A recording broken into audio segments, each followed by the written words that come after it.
When people hear phrases like rate cuts, debt, or money printing, the reaction is often visceral. There's a sense that something fundamental is being tampered with, something that underpins savings, work, and long term security.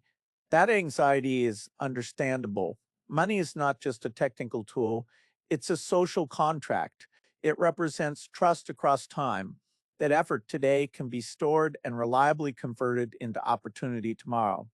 But the real question we should be asking isn't whether a particular interest rate decision was right or wrong. It's whether the systems we built to manage growth, risk, and stability are still aligned with the scale and complexity of the world they're operating in. Over the last century, advanced economies have become extraordinarily good at responding to crises when shocks hit, financial collapses, pandemics, wars. Governments and central banks step in to prevent immediate damage. That capability has saved millions of jobs and lives. It's one of the great successes of modern economic management. But there's a trade off that comes with repeated intervention. Decisions made to solve short term emergencies accumulate into long term constraints. What people are reacting to now is the growing sense that those constraints are tightening, debt levels are higher, demographics are shifting, productivity growth has slowed compared to earlier eras, and political systems are under pressure to deliver immediate relief rather than long term reform. So when all of those forces interact, even small policy moves start to feel ominous because they appear to confirm a deeper loss of control. This moment is not about imminent collapse, and it's not about secret resets or hidden switches being flipped behind the scenes. It's about something more subtle and more important: the gap between what our institutions were designed to do and what we're now asking them to manage. Anxiety rises when people sense that gap but don't yet have a clear framework for understanding it. The purpose of this conversation is to slow that reaction down, to replace fear with analysis, to look carefully at how incentives, data, technology, and policy actually interact, and to ask calmly and rigorously what kinds of solutions have worked before, what can still scale, and where real progress is still possible. To understand why today's economic decisions feel so constrained, you have to look backward, not to assign blame, but to trace how a series of rational choices compounded into a system with fewer good options than it appears to have on the surface. For most of the post war period, advanced economies operated in an environment that made trade offs easier. Populations were younger and growing. Productivity gains from electrification, computing, and globalization were strong. And government debt, while not trivial, was manageable relative to economic output. In that context, borrowing to smooth recessions or invest in national priorities made sense because growth reliably outpaced obligations. Over time, though, several slow moving shifts began to change that equation. Demographics moved first. As societies aged, a larger share of public spending flowed toward healthcare, pensions, and interest payments, costs that are politically and morally difficult to reduce, but that do not directly raise future productivity.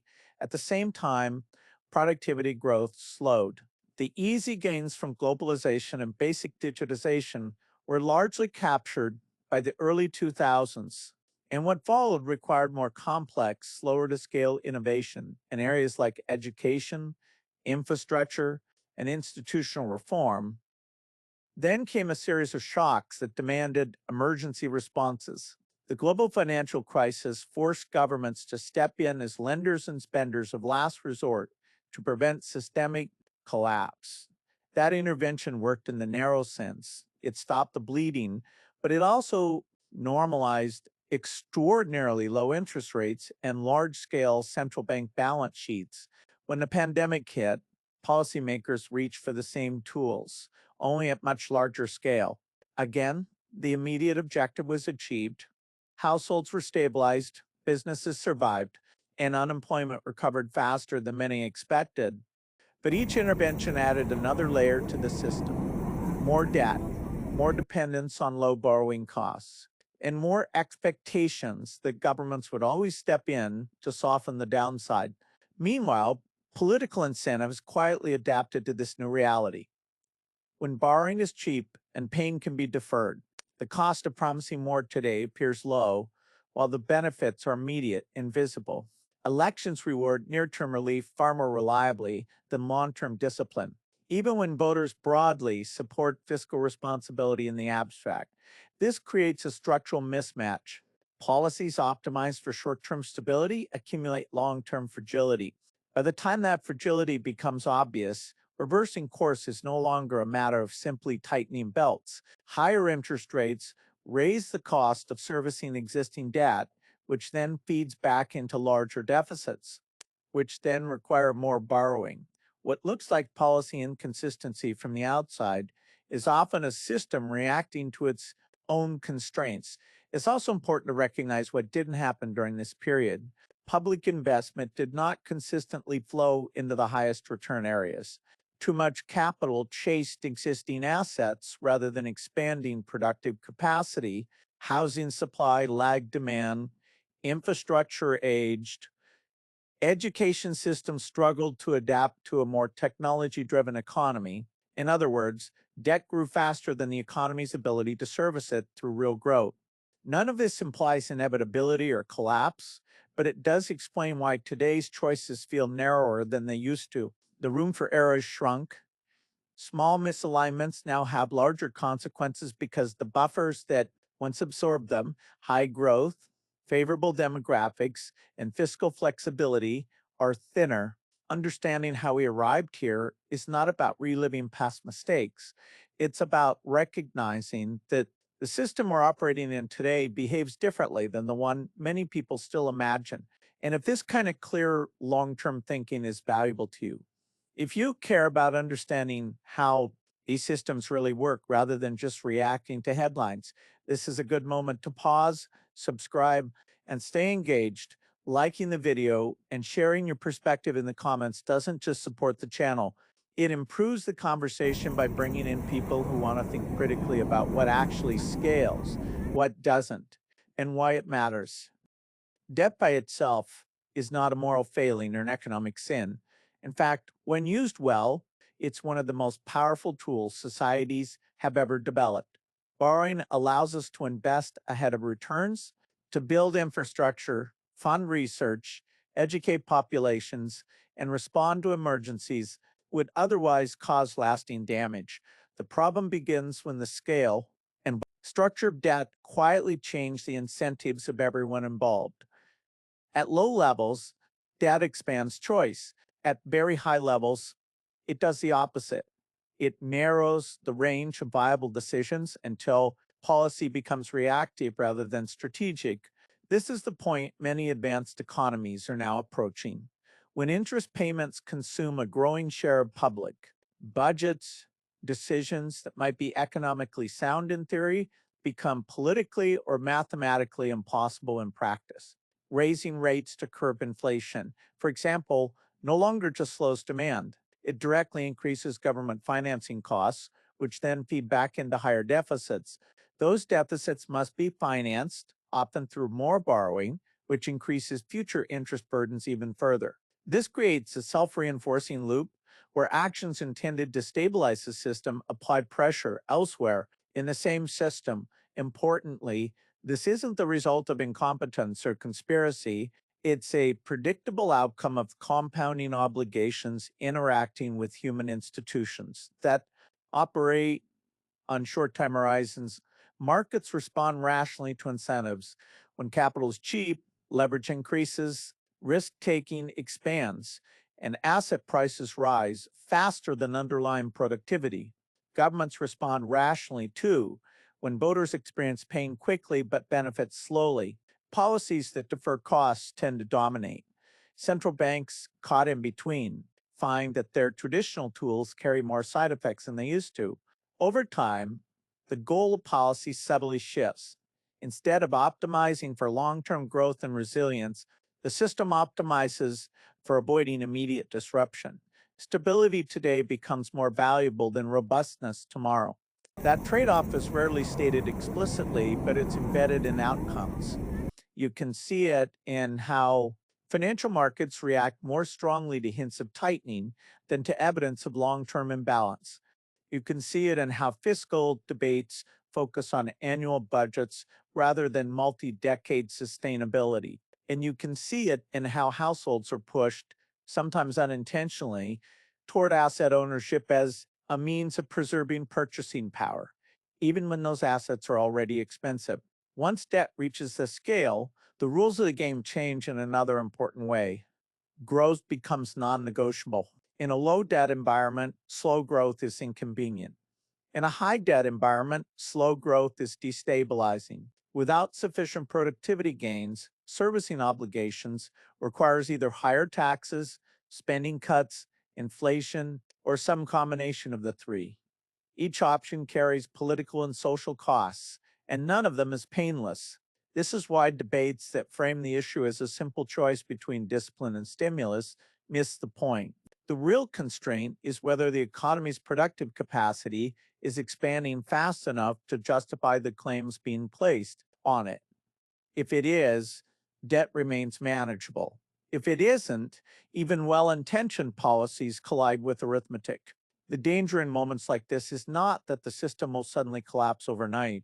The greater risk is that decision making becomes increasingly short term and defensive, crowding out the investments that would actually change the trajectory when most available resources are devoted to servicing the past. The future gets underfunded. That's how societies drift, not into dramatic crises, but into long periods of stagnation, rising inequality, and declining trust. Recognizing that debt changes the rules is not an argument for panic or austerity. It's an argument for clarity. Once you understand that high debt reduces flexibility, the focus naturally shifts away from symbolic gestures and toward the few levers that still matter: productivity, innovation, and institutional effectiveness. Those are harder than slogans. They take time, experimentation, and political courage, but they're also the only way to expand the set of choices again. It's tempting to personalize economic stress by pointing to central banks and saying, this is where it went wrong. Interest rates are visible, regularly discussed, and easy to frame as a lever that could have been pulled differently. But that framing misunderstands both the purpose of monetary policy and the environment it's operating in. Central banks were never designed to carry the full burden of economic management. And when we ask them to do so, disappointment is almost guaranteed.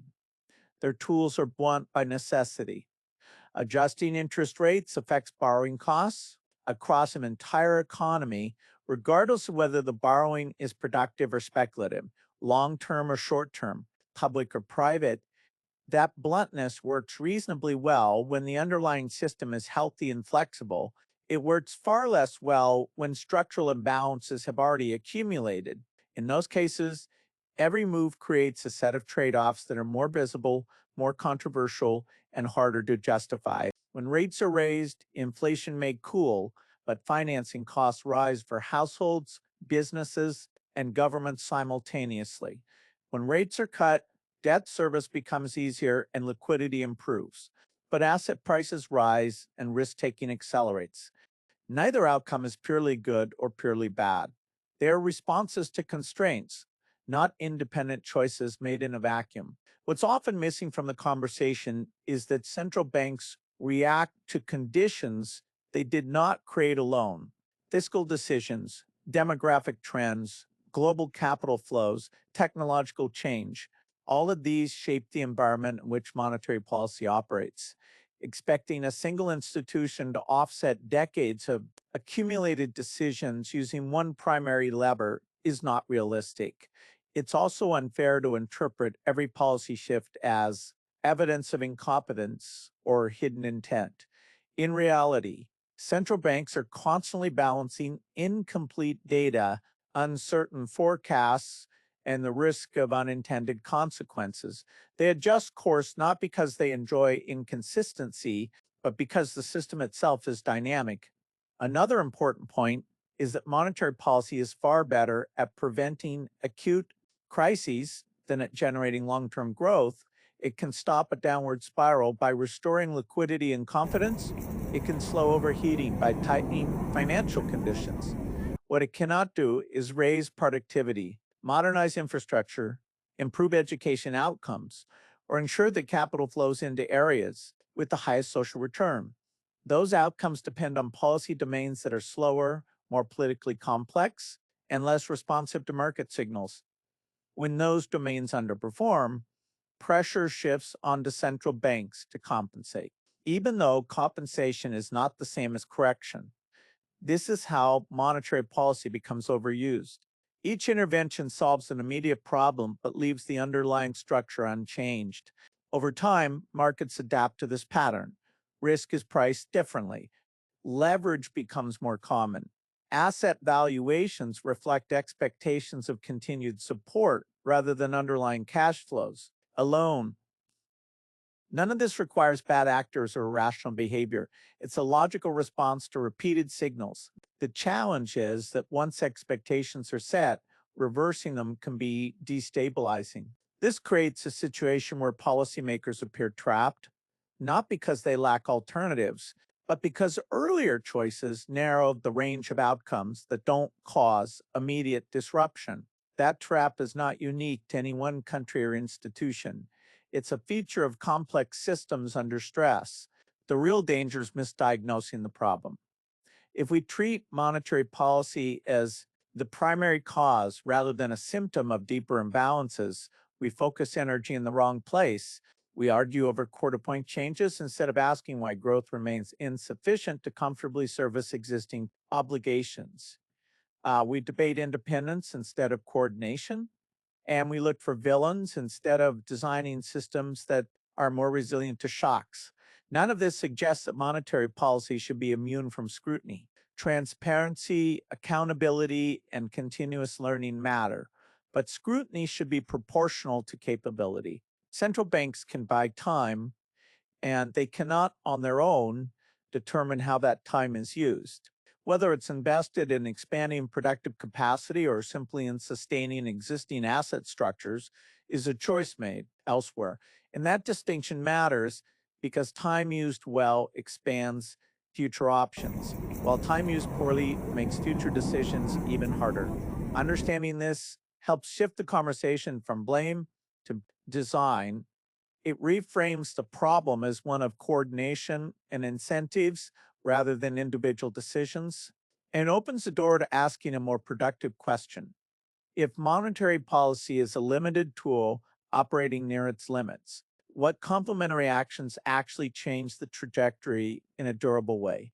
One of the most consequential side effects of prolonged low interest rates and abundant liquidity is not immediately visible in headline inflation numbers. It shows up instead in asset prices, in housing, equities, and other stores of value, and in who is able to access them.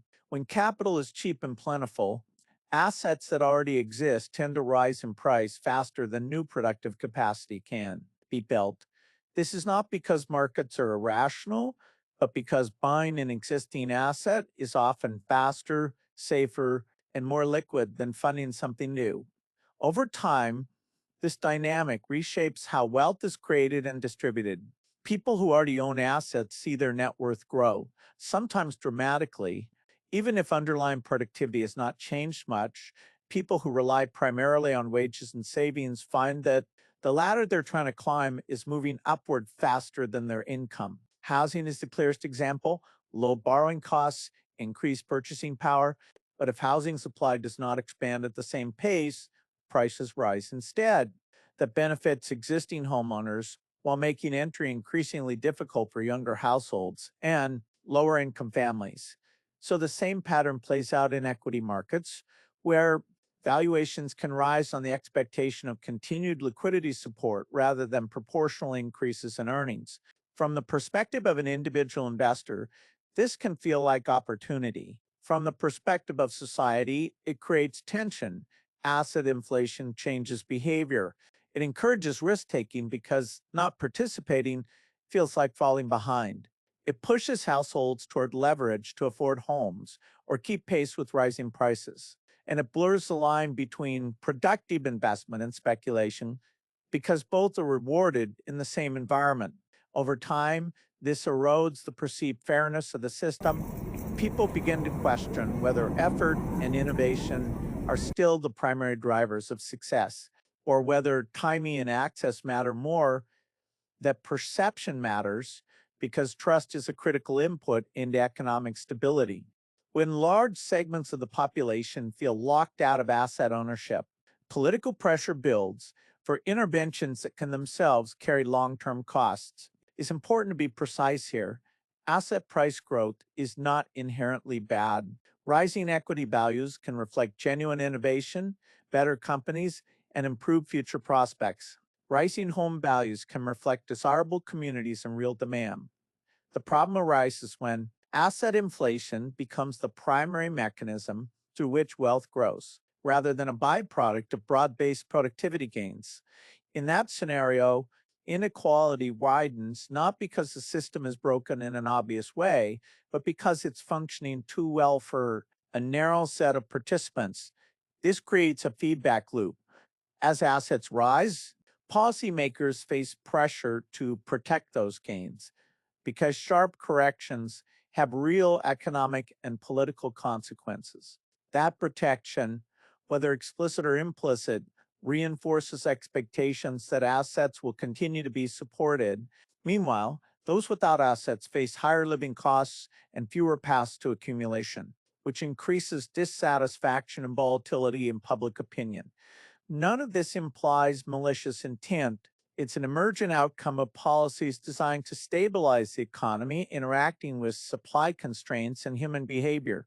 But emergent outcomes still need to be addressed, especially when they persist. Ignoring asset inflation because it doesn't show up immediately in consumer price indices misses a significant part of the picture. It also misses an opportunity to design better responses, expanding housing supply, improving access to diversified investment vehicles, strengthening education and skills pathways, and directing capital toward genuinely productive uses all help rebalance the system.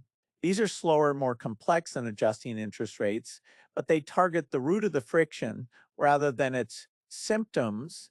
If inequality and social tension continue to rise, it won't be because of a single policy decision. It will be because the cumulative effects of asset driven growth were allowed to outpace the mechanisms that make prosperity broadly accessible.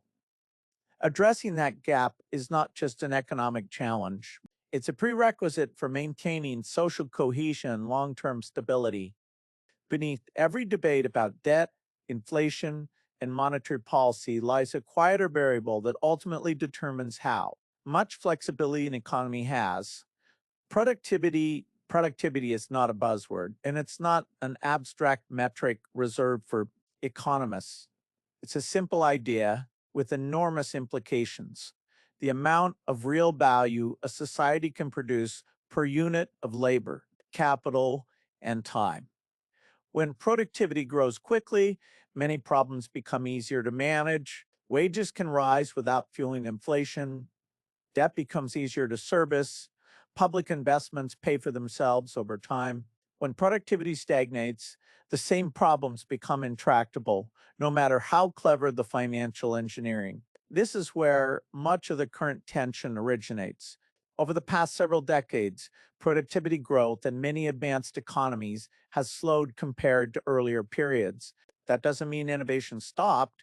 It means that translating innovation into economy wide gains has become harder.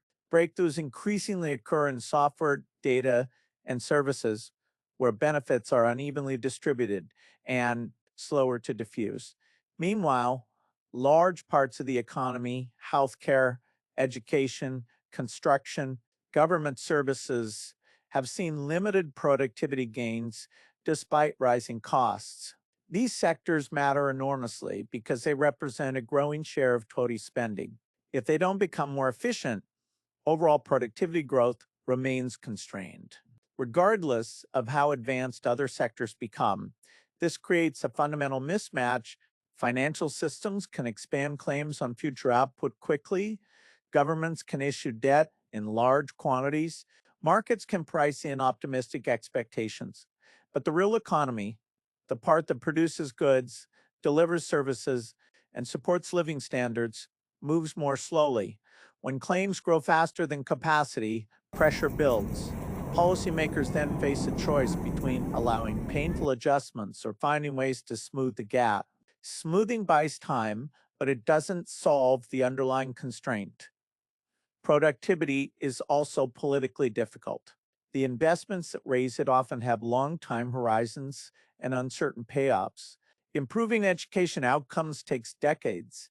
Modernizing infrastructure requires upfront costs and coordination across jurisdictions. Reforming healthcare delivery means challenging entrenched interests and redesigning incentives.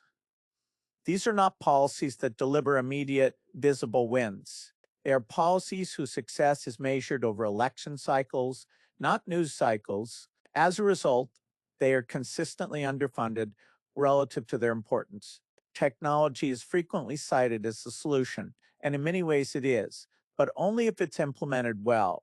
Technology alone does not raise productivity. It has to be integrated into workflows paired with training and supported by institutions that allow experimentation and learning. Simply deploying new tools without changing processes often adds complexity rather than efficiency. And we've seen this repeatedly in sectors like healthcare and education, where digital systems increased administrative burden before they improved outcomes. The productivity challenge also explains why growth fueled by cheap capital feels increasingly fragile. When borrowing finances innovation that expands capacity, the returns justify the cost.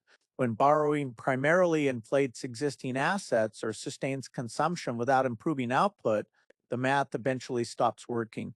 This is why discussions about debt sustainability that ignore productivity are incomplete. And the question is not just how much we owe, but how fast our capacity to generate value is growing relative to those obligations. Addressing the productivity constraint doesn't require austerity or dramatic resets. It requires prioritization. It means channeling capital, public and private, toward areas with the highest long-term return. Even when those returns are slower and less visible, it means measuring success not by how much money is spent, but by outcomes achieved. And it means accepting that the hardest problems are often the most important ones, precisely because they don't yield to quick fixes. If productivity growth accelerates, many of today's fears recede. If it doesn't, no amount of short-term stabilization will be enough. When systems reach the point where debt feels overwhelming and policy options appear constrained, it's easy to assume the situation is unprecedented. It isn't. History offers many examples of societies that faced heavy debt burdens and slow growth and managed to improve outcomes without collapse, panic, or dramatic resets. The common thread in those cases was not perfection or ideological purity. It was a sustained focus on growth driven by productivity, paired with institutional reform, that made that growth durable. After World War II, several advanced economies carried debt levels far higher than what would be considered comfortable. Today, what changed the trajectory was not rapid repayment, but a long period of strong productivity growth fueled by infrastructure investment, education, industrial modernization, and expanding participation in the workforce. Debt shrank relative to output because output grew. More recently, countries that successfully navigated fiscal stress did so by improving how capital is allocated, reducing waste, strengthening tax systems, and investing in areas with high social return rather than short-term political appeal. Importantly, none of these examples relied on a single policy lever. Monetary accommodation helped in some periods, but it was never sufficient on its own. Growth came from coordination, public investment, creating conditions for private innovation, regulatory frameworks encouraging competition rather than rent seeking, and social systems that supported people through transitions. Instead of locking them out of opportunity, there were trade offs. Some reforms were unpopular, some benefits took years to materialize, but the direction was consistent. expand the productive capacity of the economy faster than obligations accumulated. These cases also show what doesn't work. Simply inflating asset prices without expanding real output creates temporary relief followed by deeper instability. Cutting investment to meet short term fiscal targets undermines long term capacity, and waiting for a crisis to force change almost always produces worse outcomes than acting earlier with deliberate design. The lesson is not that solutions are easy or guaranteed. It's that paths forward exist when societies focus less on preserving the status quo and more on building the systems that support broad based growth over time. Technology is often described as a cure all, but its real power is more specific and more constrained than the hype suggests. What technology can do, when deployed well, is expand the productive capacity of an economy faster than costs and obligations grow. That distinction matters. So, not every innovation raises productivity at scale, and not every efficiency gain shows up immediately in national statistics. The technologies that truly change the equation tend to share a few characteristics.